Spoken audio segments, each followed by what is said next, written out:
The Word of God is alive and powerful, sharper than any two-edged sword, piercing even to the dividing asunder of the soul and spirit, and of the joints and the marrow, and is a critic of the thoughts and intents of the heart. All Scripture is God-breathed, and is profitable for doctrine, for reproof, for correction, for instruction in righteousness, that the man of God might be mature, thoroughly equipped unto all good works. Study to show thyself approved unto God, a workman that needeth not to be ashamed, rightly dividing the word of truth. The Bible says, "For God so loved the world that he gave his only begotten Son, that whosoever believeth in him shall not perish, but have eternal life." For God did not send his Son into the world to condemn the world, but that the world through him might be saved. He who believes in him is not condemned, but he who does not believe is condemned already, because he has not believed in the name of the only begotten Son of God. But as many as received him, he gave the right to become children of God, to those who believe in his name. We have been saved by grace through faith, that not of yourselves, it's a gift of God, not of works, lest anyone should boast. He who hears my word and believes in him who sent me has everlasting life, and shall not come into judgment, but has passed from death to life. For ye know the grace of our Lord Jesus Christ, that though he was rich, yet for your sakes he became poor, that ye through his poverty might be rich. Before we start our Bible study nining adlaw, gikinahanglan ang atong pagsusi sa atong tagsa kakalag. Kung nanawa kita yung mga sala nga padiha, kay kini kung dili na to isugid nato sa atubangan sa Dios nga Amahan, kini mahimo lang mga babag sa atong pagabuhatong pagtuon sa pulong sa Dios. So, let us go directly to apply the principle of 1 John 1:9, the rebound technique or recovery technique. 1 John 1:9, nagaingon sa English, if we confess our sins, He, God, is faithful and just to forgive us our sins and to cleanse us from all unrighteousness.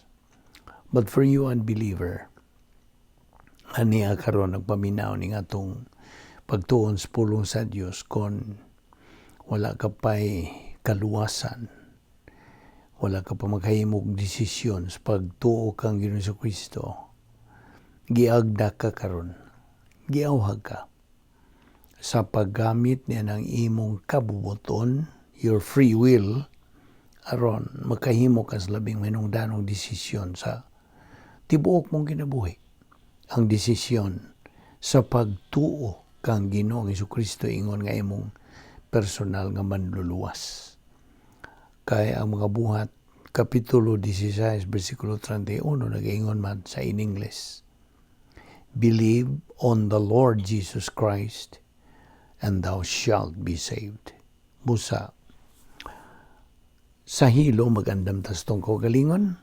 Let us pray.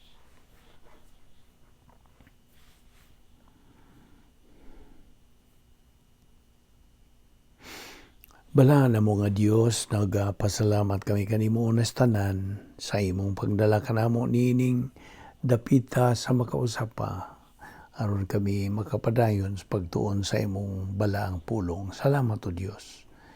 Sa imong paglugway pa sa among kinabuhi, ang tuning gayuna, nagaginawa pa kami, buhay pa kami nining among lawas, kining tanan gumikan lang sa imong kaluoy, sa imong gugma, sa imong kortesiya, ug sa imong grasya. We don't deserve it, we don't earn it, nor work for it. Because it's grace. Salamat o Diyos sa imong pagkamatinumanon kanunay sa imong mga saad.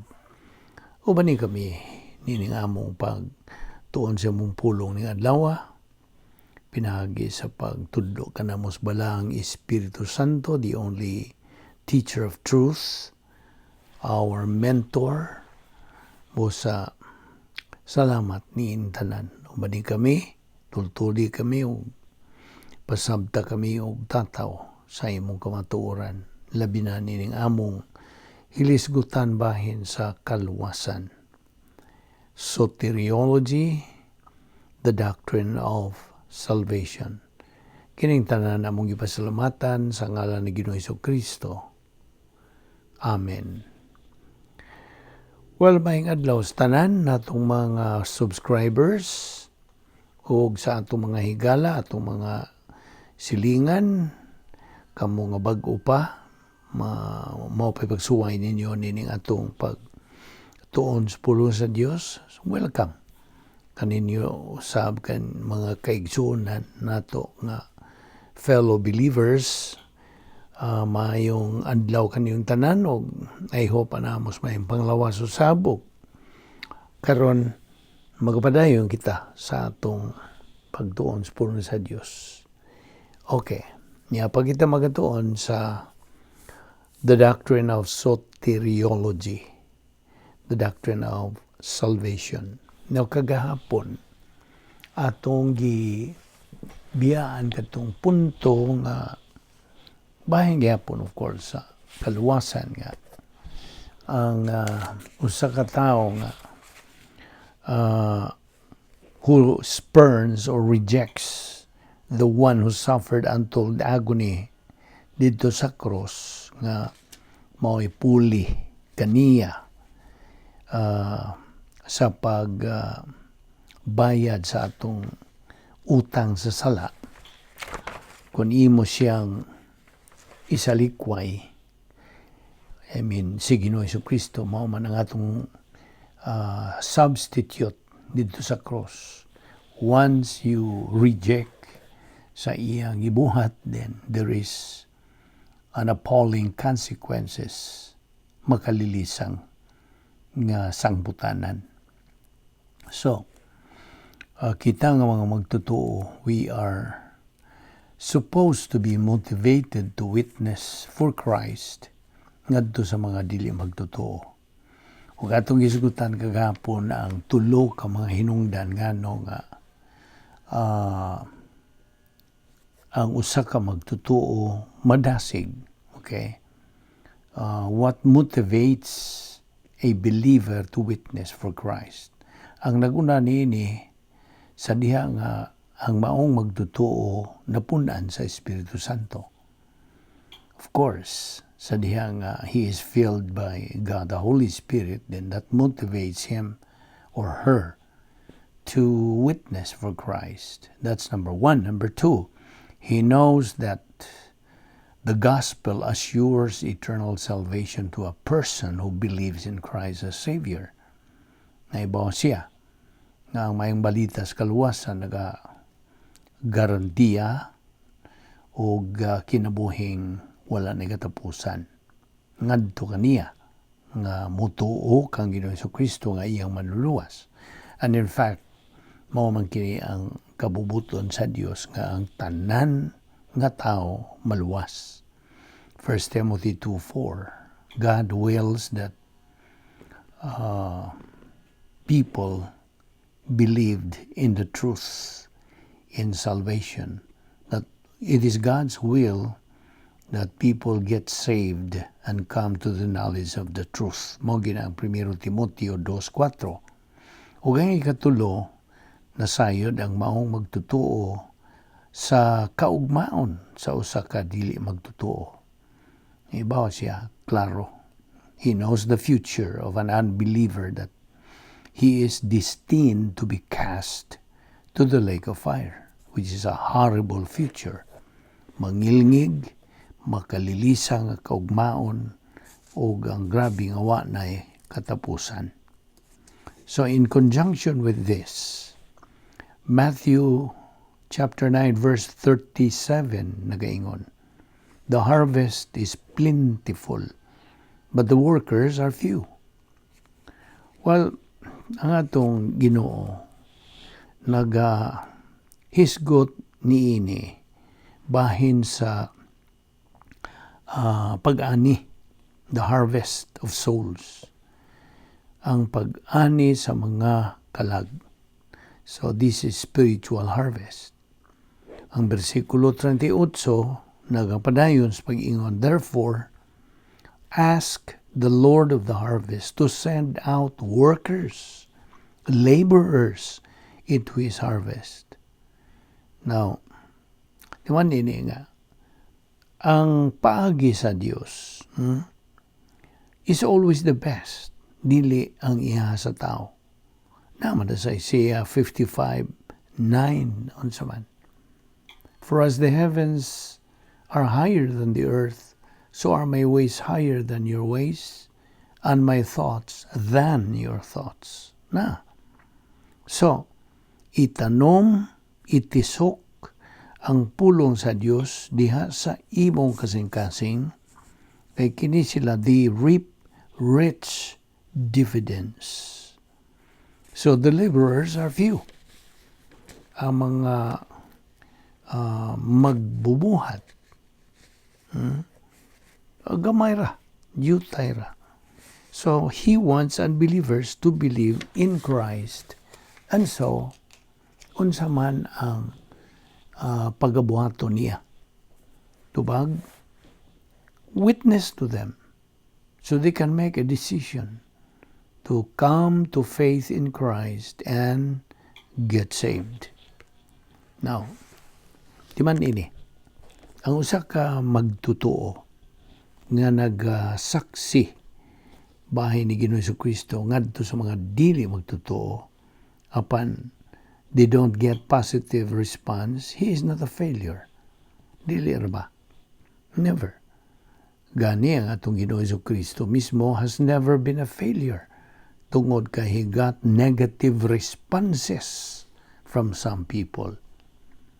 Now, mo nang inumdumi kanunay nga tanang tao ana ay kabubuton. Gusto? All people have free will. But nasayo naman ta nga with it goes responsibility. They always go together. Kanunay gid silang mag-uban. Diha sa Juan Kapitulo 4, versikulo 35, nag-iingon kay, do not say, 4 months more and then the harvest.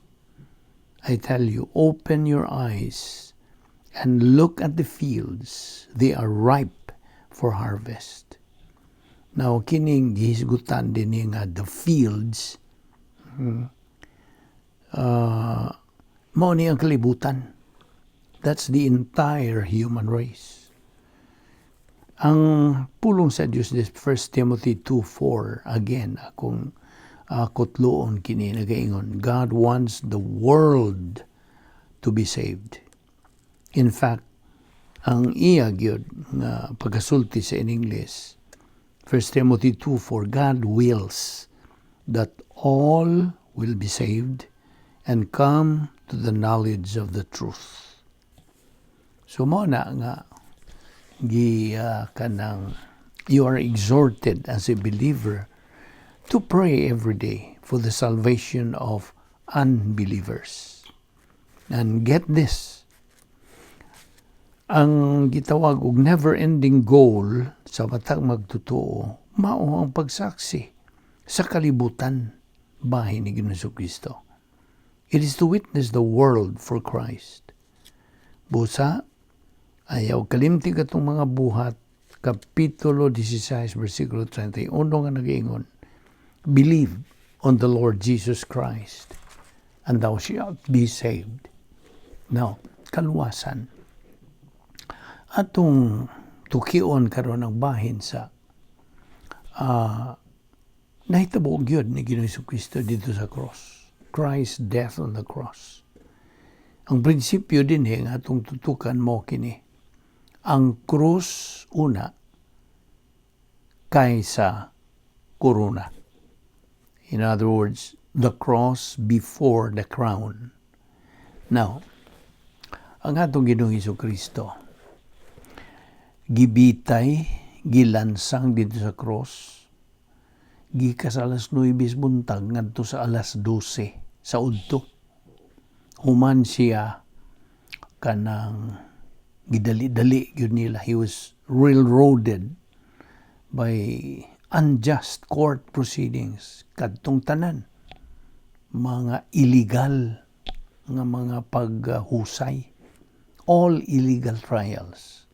Now, sawa pa siya kanang muagi ni ining maong masakit gyud.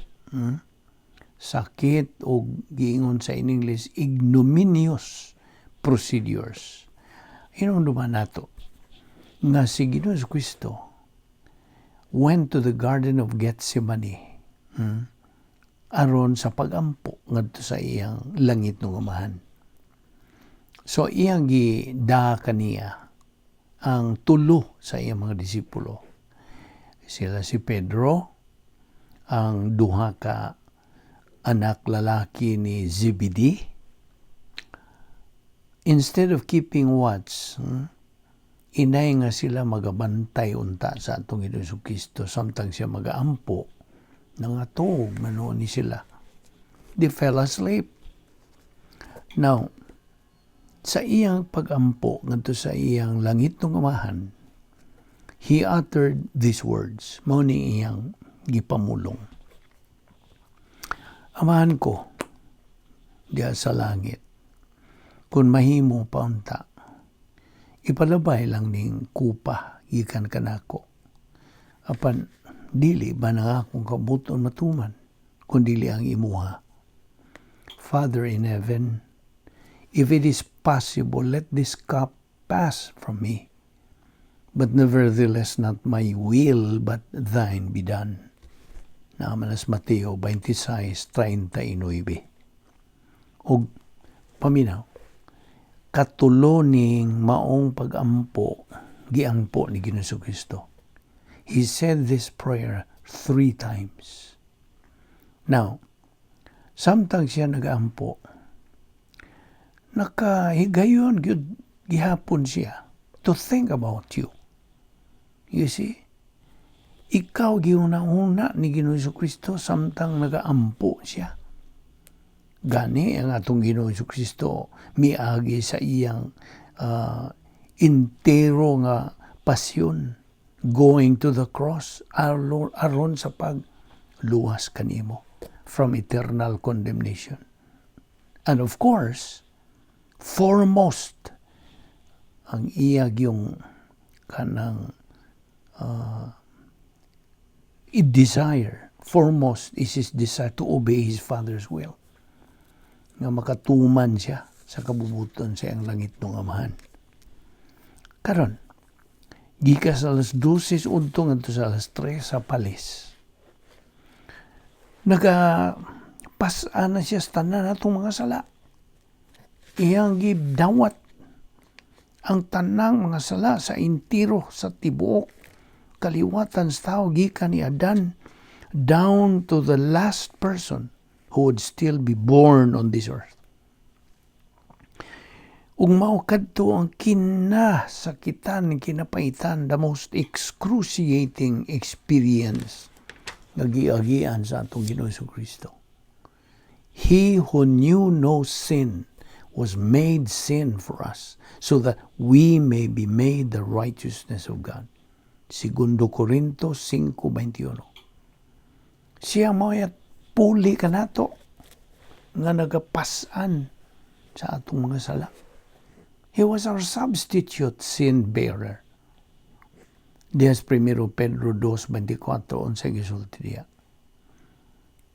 Who himself bore our sins in his own body on the tree, that we, having died to sins, might live for righteousness, by whose stripes you were healed. Diha usab sa Hebrehanon 9:28. So Christ was offered once to bear the sins of many. To those who eagerly wait for Him, He will appear a second time, apart from sin, for salvation. Isaiah 53:5. But He was wounded for our transgressions, He was bruised for our iniquities. The chastisement for our peace was upon Him, and by His stripes we are healed. Galatians 3:13. Christ has redeemed us from the curse of the law, having become a curse for us. For it is written, "Cursed is everyone who hangs on a tree." John 15:13. Greater love has no one than this, than to lay down one's life for his friends. Galatians 1:4. Who gave Himself for our sins that He might deliver us from this present evil age, according to the will of our God and Father. 2 Corinthians 5:15. And He died for all, that those who live should live no longer for themselves, but for Him who died for them and rose again. Kini akong gipangkutlo, bahin kini sa kaluwasan. Mateo 8:20, nagaingon ang pulong sa Diyos, the foxes have holes, and the birds of the air have nests, but the Son of Man hath nowhere to lay His head. Namaw kini. Di man ni, sa ato ng kanunay, isubli-subli, balik-balik, yun na ito paghatag og empasiya, nga sin is not the issue in salvation. It is Christ. Okay? Akong balikon, ang sala dili na isyo kung bahin na sa kaluwasan.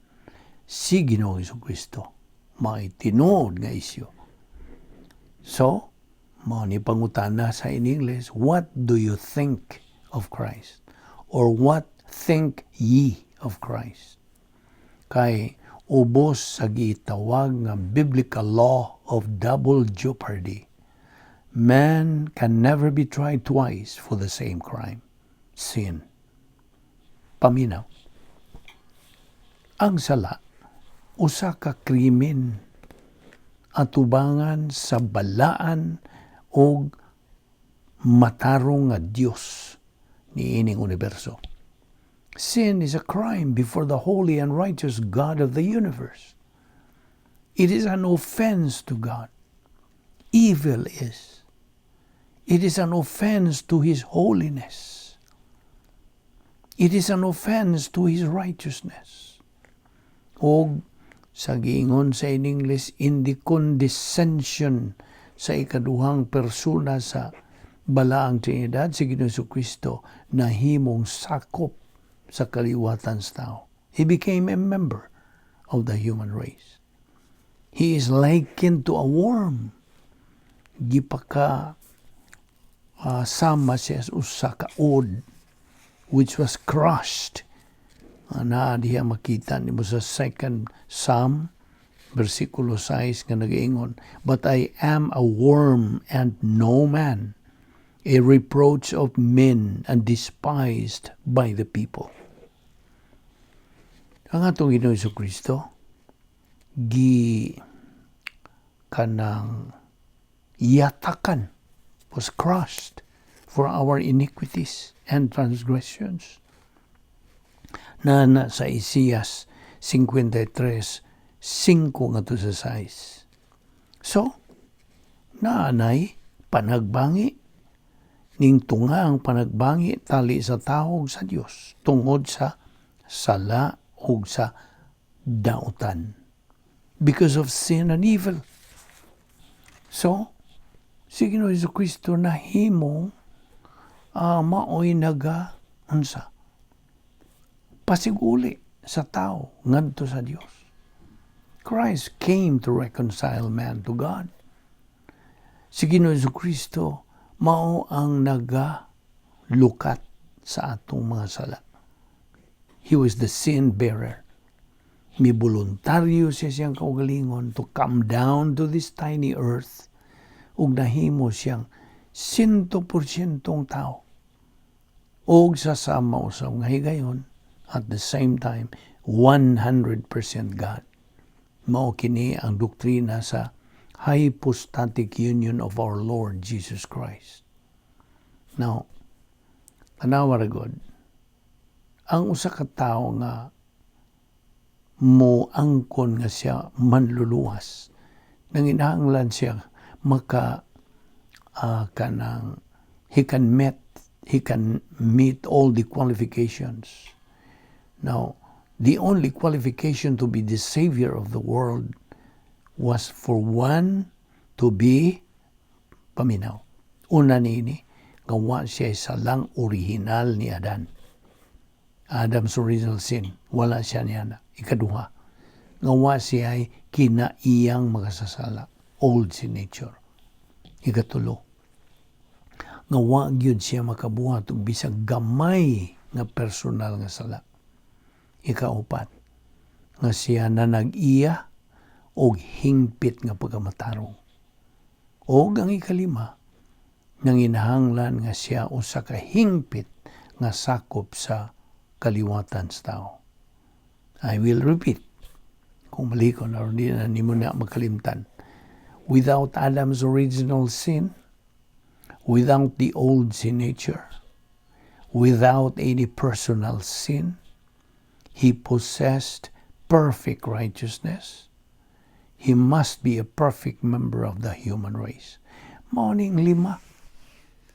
All of these requirements or qualifications were met by our Lord Jesus Christ. Siyara, only the Lord Jesus Christ met all those qualifications and no one else. 1 Timothy 2:5. One God, one mediator between God and men, and the man is only the Lord Jesus Christ. The Lord Jesus Christ reconciled man to God. Nakita nimo? Atong kanang hulagway kanimo ang cross nga nagasimbolo sa kaluwasan. Ang tao diri sa pikas ug ang didto sa pikas mao ang Dios. Okay? Sa diha nga si Ginoong Jesucristo namatay aron sa pagbayad sa mga sala didto sa cross, kanang gibutang na sa Dios ang dako nga shalom, irene, shalom, peace. You see, naanay kalinaw tali sa tao o sa Dios. Samtang nagabitay si Ginoong Jesucristo dito sa cross, hinumdom gid siya nimo. He was thinking of you. Ayaw nagkalimti. Mao to iyang kanang giuna-una, ikaw nga unta makahimo kag desisyon sa pagtuo kaniya. Now, ang mga pulong ni Ginoong Jesucristo samtang siya nagabitay sa cross, kini review naman po nagaingon siya. My God, why hast thou forsaken me? Diyos ko, nganong gibiyaan mo ako. Salmo 22:1. Unsa pa, ngayang gipamulong. Nganha sa imong mga kamot, itugyan ko ang akong espiritu. Unto thy hands I commend my spirit. Lucas 23:46. Hug sa katapusan, mingon siya, tapos na. It is finished. Tetelestai. John 19:30. Now, get this. In the conciliatory process, dunay duha ka partido nga nagasumpaki, nagakabingkil toward one another. There are two parties that are hostile toward one another.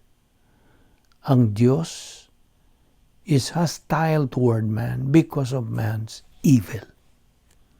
And man is hostile toward God also because of man's evil. So man, therefore, is the problem. Dili ang Diyos. Gusto? Kita nimo?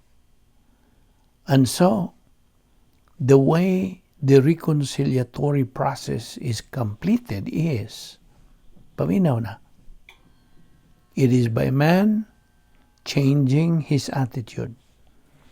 Ang tao, ang sakop sa kaliwatan sa tao, muhimo siya sa pag-usab sa iyang pangunahuna. Changing his attitude, kini gitawag og repentance. Og sa Grigong pulong, metanoeo. Meta means change, noeo means mind. In other words, it's a change of mind. Manibot pa sa gyud sa repentance. A change of mind. So, a change of mind, nagpasabot to flip the switch from a no desire for eternal life ngadto sa desire for eternal life. Kita nimo? From hardness of heart to softness of heart. From dishonesty to honesty. Therefore, sa diha nga ang tao magpositibo, that positive volition now provides the power supply to activate sa iyang pagtuo diha sa iyang kalag busa, mutuo siya kang Ginoong Hesukristo nga iyang manluluwas. Ug paminaw, sa diha nga iyang buhaton kana, then man has removed his hostility toward God. Iyang gitangtang ang babag, ali, tali sa tao o sa Diyos. And the conciliatory process na kumplito. Kasabot ka? Diha nahingpit yun ang conciliatory process. And so, ang pagka-hostile sa Diyos ngadto sa tao, gitangtang. God's hostility toward man is removed. Now, ang tao removes his hostility toward God. Ug busa na namutungha na between the two hostile parties, peace, irene, shalom. Naabrihan ako ng imong Biblia de sa Roma 5, versikulo 1. Nagaingon kini sa in English. Therefore, being justified by faith, we have peace with God through our Lord Jesus Christ. Now, markahi yun na, badlisi yun ang maong bersikulo. So, now salvation is available for all. This is free for everybody. Available for all. Apan paminaw. Paminaw yun nini. Tungod kay ang tao na may kagawasan sa pagpili, na man siya kabubuton, nga na diha sa iyang kalag, free will sa in English. And it is God-given kini, hinatag sa Dios. Man being created in the image of God. Diha sa Genesis Kapitulo 1, versikulo 26 nga 31. Abrihira ko na, atong basahon na. Okay? Naana diha. Genesis chapter 1, verses 26 to 31. Paminaw. Ang Diyos mibuhat sa tao sumala sa iyang dagway. God created man in His image, and that image is more than freedom, and freedom is a part of it. And because man has freedom, resident diya sa iyang kalag, kung kanahinatag sa Diyos, o paminaw, God always honors the freedom of man. Iyag yung tahuron kanang kagawasan sa tao. Ang tao nga dili magtotoo is free to believe in Christ. He is free to reject the Lord Jesus Christ. Iya ka ng kapilian. Hinumdumi, nga ang atong kabubuto, doon ay duha ka bahin kini. Positive o negative. Ang positive nagahingon og oo. Ang negative mahingog dili ko. Resulta, ang negative volition manufactures evil. Ang positive volition results or produces grace. Busa kini away kini tali sa grasya o sa dautan. Usta? This is a fight between grace and evil. And man is in between. Unsay iyang pilion, grasya ba o ang dautan? Natimanig itong atong gisgutan several times bahin ining stimulus. Kining pulong nga stimulus, of course this is an English word. Ako ning gihubad og pag-agda, pag-aghat. Okay? Stimulus. Ako nga taga himplo. Pananglitan, magkuha ko sa kapitser nga tubig, puno ng tubig. Ug ako kining gunitan og mo action ko og yabo diha nimo. Now, inig action ako giyabo nimo, naagyo kay reaksyon. Basta, either magpatara lang ka diha sa may metabo nimo. Kung di ka mulikay, basa ka kay ibubo magyurang tubig. Apan kung unsa, magpatara ka, basa ka. Apan kung mulikay ka, you maneuver your hands to to resist, protect yourself from getting wet. No, dili ka mabasa. Gusto? No mo ni akong gihimplo og stimulus. Pag-agda, pag-aghat. Kay every stimulus has a response. And every response has a result. Namo na. Ang stimulus kanang hatag gini sa Dios. Kaya ang Dios, the one who provides it is God. Stimulus. Ang response, God cannot control it.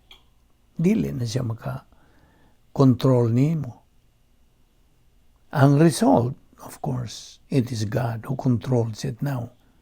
So morning, atong ibasihan diya sa John 3:36 nga nagaingon, He who believes in the Son has life. Na mo na resulta. Kaya iya magituuhan. He who believes in the Son has life. He who does not believe, negative, in the Son does not have life.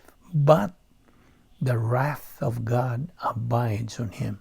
Na, ug ang kanang wrath diha is the lake of fire. Ug ang Dios magakontrol ni ana. So akong balikon nga stimulus, it is God who provides it. For the response, God cannot control it. Kay ikaw man ang mo tubag. And the result, it is God who controls it. Og na atong gibasihan kini sa mga bersikulo John 3:16, John 3:18. Unsa may gisulti sa John 3:18? He who believes in him is not condemned. But he who does not believe is condemned already because he has not believed in the name of the only begotten Son of God. Ngunya sa John 6:40 usab, and this is the will of the Father who sent me, that everyone who sees the Son and believes in him may have everlasting life, and I will raise him up at the last day. Karon, paminaw. Ang dili magtutuo, therefore, who rejects Christ as Savior is resisting the declared will of God in Scripture. Of course, mauna, he is resisting. Kay ang 2 Pedro 3:9 nagaingon man, God is not willing that any should perish, but that all should come to repentance. Kabubuto na sa Dios. Dili siya buot nga naay usa nga malaglag, kundi ang tanan unta maghinulsol. 1 Timothy 2:4, God wills that all men be saved and to come to the knowledge of the truth. Principle, prinsipyo. Resistance to the will of God in salvation by the unbeliever who rejects Christ as Savior results in the unbeliever's name never being written in the Lamb's book of eternal life. Naka na sa Revelation 13:8, Revelation 17:8, o Revelation 20 verse 15. Now, kadtong nagatuo kang Ginoong Jesucristo, those who believe in the Lord Jesus Christ as Savior, isuwat ang ilang mga ngan diha sa libro sa kinabuhing dayon sa karnero. Their names are written in the Lamb's book of eternal life. Naaka na sa Revelation 21:27, Philippians 4:3, Revelation 22:19, the book of life. Now, of course, kini may kalabutan kini sa gitawag na itong doktrina sa pagtipig, the doctrine of preservation. Mabat ka na binisaya? Preservation. So, abriher agad ng imong Biblia sa Revelation 3:5. Atong basahon. He that overcometh, the same shall be clothed in white raiment, and I will not blot out his name out of the book of life, but I will confess his name before my Father and before his angels. Di nilang una kita kutob karon. Itong ipadayon ni ugma, ayaw sipyat sa pagsunod nini. Ugma sa atong pagpadayon nini. Magampo ta. Bala na mga Diyos, nagapasalamat kami kanimo, nining lain usab nga higayon sa among pagpakigambitay kanimo sa imong mga pulong. Salamat sa among nakatunan nga dugang pagyong kamaturan ikan sa imong mga pulong. Ubani kami sa among pagtuo ug paggamit nining mga kamaturan. Among igamit o gamiton sa among kinabuhing Kristohanon. Salamat ning tanan o Dios. Although we do not deserve them, we do not earn them, we do not work for them, kining tanan grasya. Ubani kami sa among pagbuwag-buwag ning adlaw, likay kami sa mga kabilinggan, dada kami pagbalik ugma dinhi. Karon kami makapadayon ining among spiritual momentum, kining tanan among ipasalamatan sa ngalan ni Ginoong Hesukristo. Amen.